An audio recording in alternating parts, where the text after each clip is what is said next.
Hola Nacho, buen día, ¿cómo te va? Te escuchaba atentamente. Sí. Te escuchaba y coincidía, porque de todos los dramas y las tragedias que señalaste al principio, que aquejan la realidad cotidiana de los argentinos, no eran un problema durante el gobierno de don Arturo Illia. Es algo que hay que decirlo, por eso hay que señalarlo, transferirlo a la gente, a las nuevas generaciones, transmitirle los datos y la información dura, sin necesidad de editorializar, de comentar. Por supuesto lo hacemos porque nos gusta charlar, ponerle nuestros condimentos, pero si nosotros hablamos de inflación en tiempos de Illia no era un tema, no era un problema. Si hablamos de deuda externa, en tiempos de Illia se pagaba la deuda externa, que fue reducida a su mínima expresión en el siglo XX. Si hablamos de educación, ciencia, salud, los más altos índices del presupuesto público asignados a esas categorías. Bueno, triunfos diplomáticos como la resolución 2065 de Naciones Unidas, que llamaba al Reino Unido y a la Argentina a discutir la soberanía sobre las Islas Malvinas por primera vez en un foro de carácter internacional, y que si no se hubieran dado algunas circunstancias desgraciadas posteriores, como vos señalaste, el golpe que derroca a Arturo Illia, pergeñado por militares, sindicalistas, dirigentes políticos, empresarios, algunos colegas, lo veían lento. Algunos colegas míos también. Algunos periodistas que hicieron un trabajo nefasto. Pero por eso yo creo que ahí hay que rescatarlo siempre, más allá de la honestidad y de la mera honradez personal. No, hizo de todo. Bueno, el salario mínimo vital y móvil. Todo eso es importante. La honradez personal, su modo de vida, su austeridad, eso es importante. Sí, pero no era un tema en los hombres de esa generación. Y ahí también lo englobo a quien mencionaste, a don Arturo Frondizi, como a don Ricardo Balbín, que era el líder del Partido Radical, a otros funcionarios del gobierno de don Arturo Illia, ninguno de ellos perseguido por corrupción por jueces, al contrario. Bueno, el canciller, vos lo acabas de nombrar, el que obtiene la famosa resolución. Miguel Ángel Zavala Ortiz, bueno, todos los ministros de Illia fueron grandes. Bueno, don Juan Carlos Pugliese, cuya muerte hace 26 años se cumple hoy otro aniversario, que después sería famosísimo presidente de la Cámara de Diputados en la restauración democrática con el gobierno del doctor Alfonsín. ¿Te acordás que los propios diputados peronistas le decían que era el maestro a Pugliese?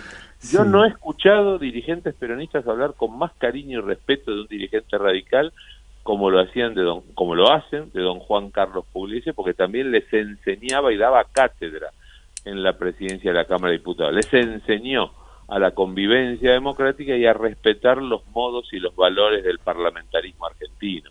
Bueno, él fue ministro de Economía de Illia, claramente. Así que ahí tenés un ejemplo flagrante de lo que se perdió la Argentina, ese nefasto 28 de junio de 1966, cuando las tres Fuerzas Armadas resuelven dar el golpe de Estado y designar un presidente de facto, que era el general retirado Juan Carlos Onganía, que ya venía con aspiraciones políticas de algún tiempo antes, como cuento ahí en la nota a la que vos estabas haciendo referencia. Claro, está publicada en las redes sociales. Y con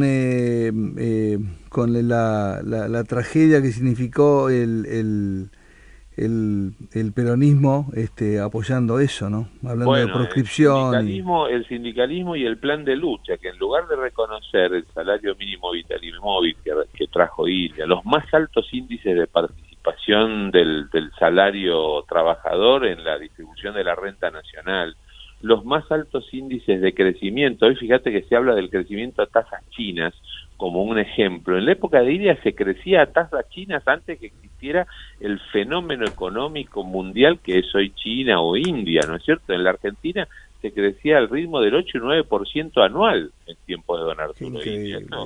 Lo tiene que reconocer la sociedad, lo tiene que saber seguramente,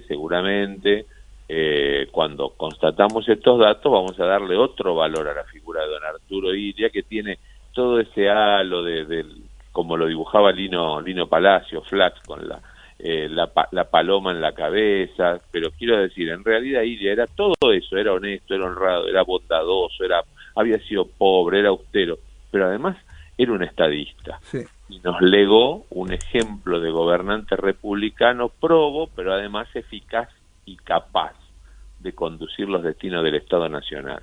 Fíjate con el tema de los medicamentos, lo que él hizo hace 60 años atrás, 40, 50 años atrás, Increíble. Una ley de avanzada porque además le ponía límites a los laboratorios extranjeros y con la ayuda de un excelente ministro de salud que tuvo, que era un sanitarista salteño, el doctor Arturo Oñatibia. Mamita.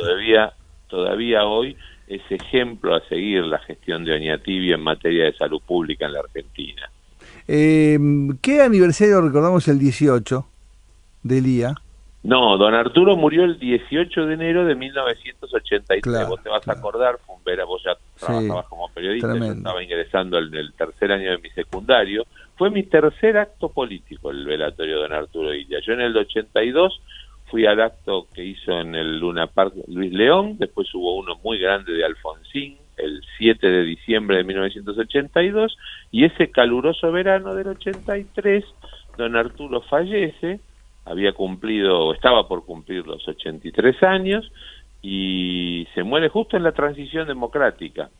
Lo agarra el doctor Alfonsín en el exterior, en una gira europea, fue una de las novedades de la política en ese momento, Alfonsín llevando al mundo el mensaje, como candidato presidencial de la Unión Cívica Radical, el mensaje de la naciente democracia argentina. Antes de ser presidente, ahí fue tomado con mucho beneplácito, porque el mundo vio en él una figura, un líder verdadero que estaba en condiciones de conducir la transición democrática de un país que tenía poco de democrático. Bueno, en ese entonces muere don Arturo Illia y nos deja sin su cobertura. Hubiese sido muy importante don Arturo Illia en esos años del inicio de la democracia, como vos te acordás también la presencia de Arturo Frondizi y de Isabel Perón en la jura de Alfonsín, vos te acordás de eso. Exactamente. Lo cubriste como periodista, bueno, efectivamente la presencia de don Arturo Illia también hubiese sido un norte, una guía moral fundamental para la naciente democracia. Lo recordaremos entonces mañana, fue brillante tu mañana nota y tu recuerdo. Seguramente. Y el de Pugliese, ¿no? El de Pugliese también. Y don Juan Carlos Pugliese, que lo recordamos hoy, que ya hace 26 años que falleció, que también fue un extraordinario dirigente político, un hombre muy capaz, muy sólido intelectualmente, pero además una persona finísima, de un trato personal y político que se ganó el respeto de amigos y de adversarios políticos. Fíjate que no digo enemigos, digo adversarios, porque no hubo adversario que no le reconociera la bonomía, ese donaire, esa caballerosidad, esa gentileza que siempre tuvo. Algún día deberán hacer un mea culpa, ¿no? De lo que hicieron con Frondizi, con Illia, e inclusive con Alfonsín, ¿no? Bueno, algunos han aparecido a hacerlo, sí. Algunos lo hacen. Yo creo que hay que empezar a fomentar mucho de la docencia cívica para que se conozcan todas estas historias personales, que también son pequeñas historias que hacen a nuestra gran historia. Sí se escribe la historia argentina, con pequeños trazos y pequeñas páginas. Hacemos nuestro pequeño aporte, Nacho. ¿Él dónde era nacido, Illia? Illia nace en Pergamino. Claro, no era en Cruz del Eje. Él vive en Cruz del Eje, pero no es nacido ahí. Él vive en Cruz del Eje porque él va como médico del ferrocarril, claro. Enviado por Hipólito Yrigoyen cuando se recibe de médico. Illia se casa ya mayor, ya grande, se casa de 40 años más o menos, tiene 3 hijos, Martín, Emma y Leandro. Emma y Leandro aún viven. Se casa con Silvia Emma Martorell, que fue la esposa que falleció poquito tiempo después que Illia fue derrocado de la presidencia.